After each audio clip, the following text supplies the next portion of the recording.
Право тракийско хоро. 2/4 тактов размер. Един такт броиме така. Раз, два. Хорото е съставено от 6 такта. Да го видим. Раз, два, раз, два, раз, два, раз, два, раз, два, раз, два. Изходно положение.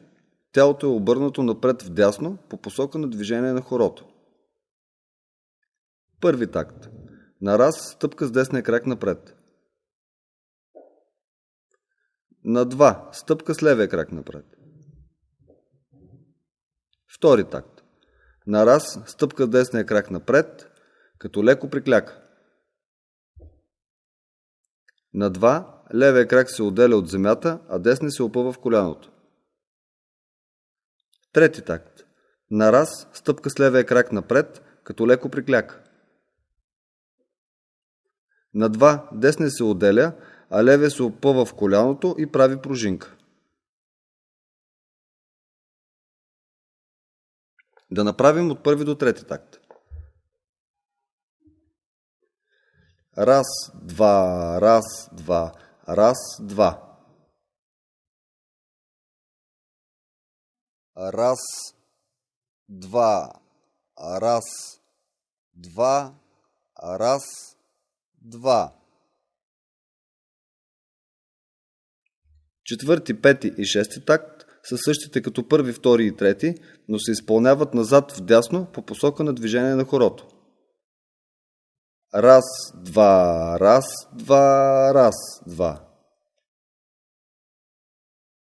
Раз, два, раз, два, раз, два.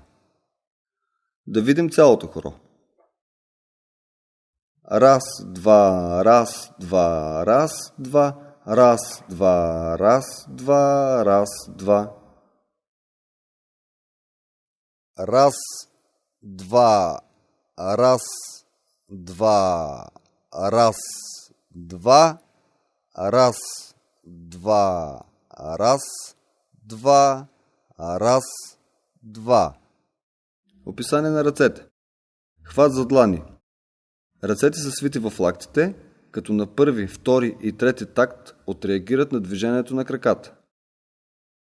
На четвърти такт се свалят до-назад, на пети правят люш напред, на шести се свиват отново горе. Да направим движението на ръцете с броене. Раз, два, раз, два, раз, два, раз, два, раз, два, раз, два. Сега да изиграем хорото с ръце и крака. Раз, два, раз, два, раз, два, раз, два, раз, два, раз, два, раз, два, раз, два, раз, два, раз, два, раз, два, раз, два, раз, два, раз, два, раз, два, раз, два, раз, два, раз, два.